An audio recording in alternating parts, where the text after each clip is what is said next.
Esse é o Ancapsu e nós vamos falar agora da notícia do dia, meu amigo. Olha só, o governo dos Estados Unidos mandou cartinha para os bancos brasileiros. Ih, rapaz, vai dar ruim esse negócio, hein? É aquele negócio que a gente falou ontem, né? Antes de aplicar Magnitsky nos outros ministros do STF, o governo americano, decidiu primeiro fazer a OFAC funcionar direitinho aqui no Brasil e mandou uma cartinha perguntando para os bancos brasileiros o que eles estão fazendo para garantir a aplicação da OFAC, né, da lista de sancionados aqui no Brasil. Aqueles que não fizerem as coisas adequadamente podem sofrer multa, né? E parece que o primeiro já deve receber sanção secundária, o Banco do Brasil Américas, que é a filial americana do Banco do Brasil, né? Vamos entender esse caso aqui. Essa notícia foi sugerida por Destro, até Fio de Cabelo Crespo, Hilarilarie Hilarilarie e várias outras pessoas. Obrigado aí ao pessoal que sugeriu notícias lá no nosso site, no visãolibertaria.com, e obrigado a você que está assistindo o nosso vídeo. Se você gosta do nosso conteúdo, por favor, deixe o seu like, se inscreva aqui no canal, né? Pois bem, o governo dos Estados Unidos questionou os bancos no Brasil, não só o Banco do Brasil não, tá? Todos os bancos do Brasil receberam cartinha. É o que eu falo para você, a coisa vai ser feia, meu amigo. Aqui, ó, a notificação seria o primeiro caso para averiguar se as instituições brasileiras estão cumprindo a decisão do Trump. A medida vem após reclamação de Eduardo Bolsonaro ao secretário do Tesouro dos Estados Unidos. Então isso foi ontem, no primeiro dia do julgamento do Bolsonaro, os bancos todos receberam a cartinha da OFAC, do Ministério da Secretaria do Tesouro americano, né, lá do Scott Bessent, perguntando o que eles estão fazendo para impor o OFAC aqui no Brasil. Aqui, bancos brasileiros receberam nesta terça-feira, dia 2, uma carta do Departamento de Tesouro americano questionando sobre a aplicação da Lei Magnitsky. O comunicado da OFAC, cartinha da OFAC, linda de morrer, o Escritório de Controle de Ativos Estrangeiros, que pertence ao Tesouro americano, pergunta quais ações foram tomadas ou estão sendo tomadas pelas instituições para cumprir a sanção aplicada ao ministro Alexandre de Moraes do STF, né? Ou seja, os bancos têm que dizer, não, o que você fez aqui? Ah, eu fiz isso, fiz aquilo outro, não sei o que lá. E, pois é, isso é um problema, né?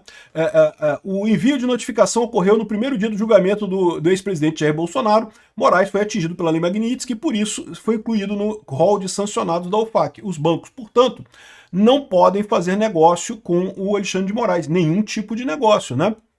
A gente já falou que o caso do Banco do Brasil Estados Unidos é ainda mais grave, tá? Aqui, ó. Segundo diz aqui o Médicos pela Liberdade, direto de um informante, o Banco do Brasil Américas, o braço do Banco do Brasil nos Estados Unidos, deve receber já a primeira sanção secundária por descumprimento da Lei Magnitsky nas próximas horas, né?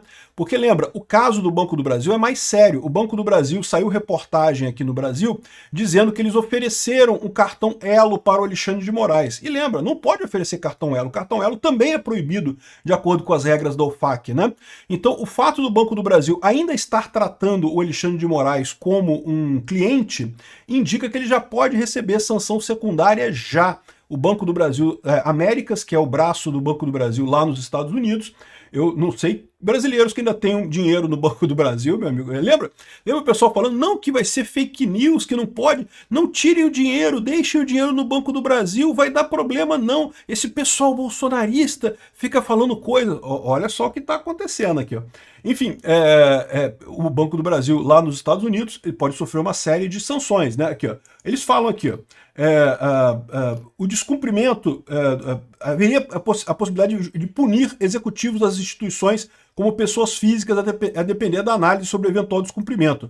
Mais do que isso. Não, eles estão errados aqui, né?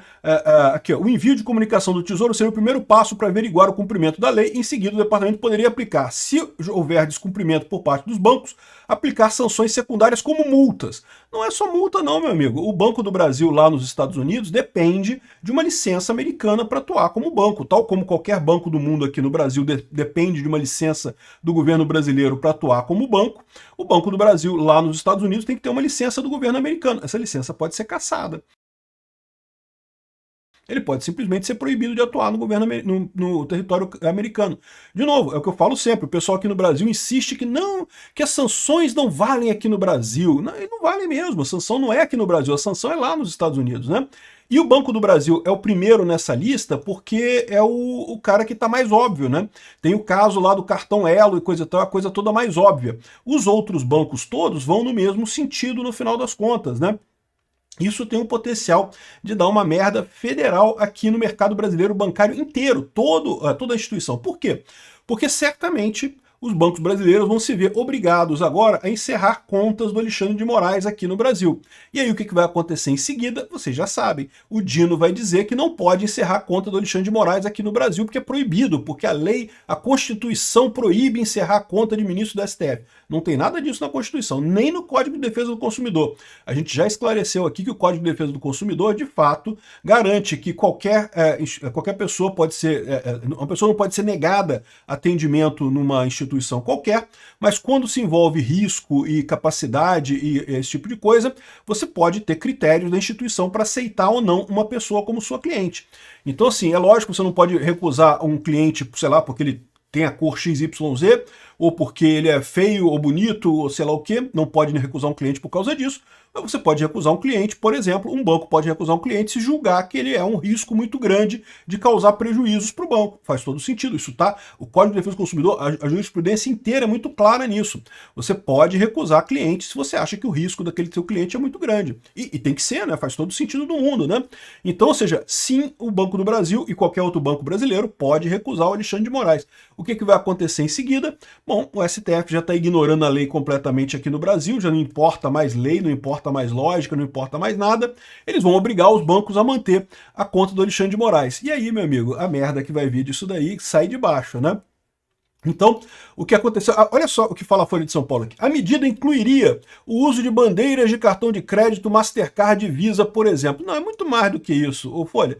Você está botando aqui o que é o entendimento dos bancos brasileiros sobre a lista da OFAC. Essa não é a realidade. É qualquer bandeira de cartão de crédito que seja operada de forma conjunta, né? E isso inclui todas. A Elo, inclusive, todos os cartões de crédito de fato. Até a Union Pay, aquela bandeira que é chinesa, que o pessoal fala, usa a mesma infraestrutura de pagamento do cartão de crédito. Eu já expliquei isso aqui em outros vídeos. O cartão de crédito ele tem duas pernas. A perna do cliente, você tem essas várias bandeiras e coisa e tal, vários bancos, né?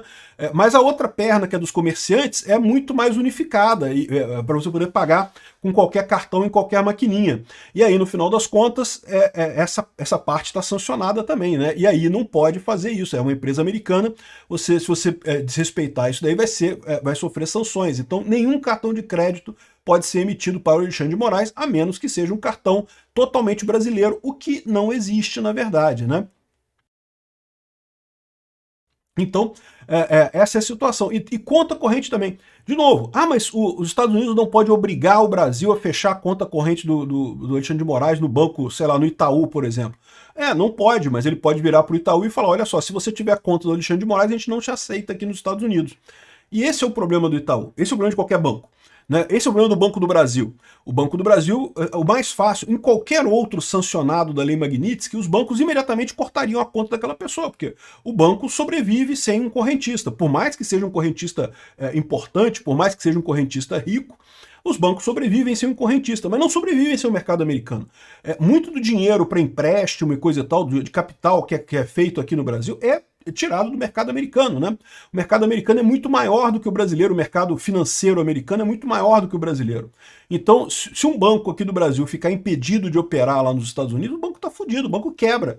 Então, essa é a situação que a gente vai ver, o STF obrigando os bancos a manter a conta do Alexandre de Moraes e os bancos tendo que atender a essa situação lá dos Estados Unidos. Onde é que vai parar isso? A única alternativa é parar com os bancos brasileiros todos quebrados. Sistema financeiro em ruínas aqui no Brasil por conta do Alexandre de Moraes, por conta da galera que fez o L lá em 2022, né? Ai não, porque o Lula é um democrata, que problema que tem eleger um Lula, um pinguço corrupto, né? O que pode acontecer de ruim?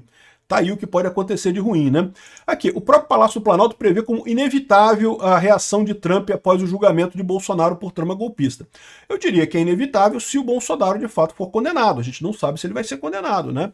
Como eu falei para vocês, a coisa de 2 meses atrás, eu diria que 100% de chance de ser condenado. Não tinha nenhuma alternativa. Agora, eu tenho minhas dúvidas se ele vai ser condenado mesmo, mas não sei, pode ser que seja. E se for condenado, certamente virão outras sanções. O pessoal aqui da Brasil 247 está falando que outros ministros do STF, que entre as opções avaliadas está a aplicação da Lei Magnitsky contra ministros da primeira turma que votarem pela condenação de Bolsonaro. Isso certamente vai acontecer, mas não vai ser imediato não, tá? Segundo disse o Paulo Figueiredo ontem, a gente falou no vídeo ontem, ele deixou claro que o processo da Lei Magnitsky é um processo complexo, é um processo que leva um tempo considerável, então isso não deve ser automático, ao contrário do que a gente imaginava. A gente tá todo mundo torcendo aqui para um voto a Magnitsky, não sei o que lá. Mas segundo o Paulo Figueiredo não vai ser isso. O primeiro foco vai ser garantir que a Lei Magnitsky seja aplicada de fato contra o Alexandre de Moraes, até porque isso vira um deterrente muito importante para os outros ministros, né? Sabendo o que os aguarda muito em breve, caso continuem nisso daí, né? E lembra que também tem outras investigações, né? O Paulo Figueiredo falou sobre uma instituição de direito ligada a um ministro, que seria para ocultação de patrimônio, não sei o que lá, e eu falei no vídeo aqui que eu imagino que seja o Gilmar Mendes, né? Que tem o Instituto de Direito Público lá, o Instituto da Dupla Penetração, não sei o que lá, mas pode não ser, pode ser o Alexandre de Moraes, pode ser que eles tenham identificado que o Alexandre de Moraes tem alguma coisa lá nos Estados Unidos, algum patrimônio lá, eu não duvido disso, como eu falo para vocês. Todo mundo que é um pouquinho melhor aqui no Brasil, a primeira coisa que faz é botar dinheiro nos Estados Unidos, né? O pessoal não é otário, não é só no Brasil, não, na China também. A maior parte das grandes figuras da China, todo mundo tem propriedade nos Estados Unidos, compra coisa, mantém dinheiro lá nos Estados Unidos, porque pô, todo mundo sabe que a China é instável pra caramba, para amanhã aquele negócio quebrar pouco custa. Aqui no Brasil é a mesma coisa. Os Estados Unidos você tem um pouco mais de estabilidade, né? Então, o pessoal acostuma... Eu não duvido nada que o Alexandre de Moraes tenha propriedades lá, só esteja oculto no escritório da mulher dele ou nessas instituições, né? Enfim, vamos ver o que vai acontecer aqui com os próximos passos, mas ó, a cartinha chegou. Deve ter gente no sistema bancário, no sistema financeiro brasileiro apavorado.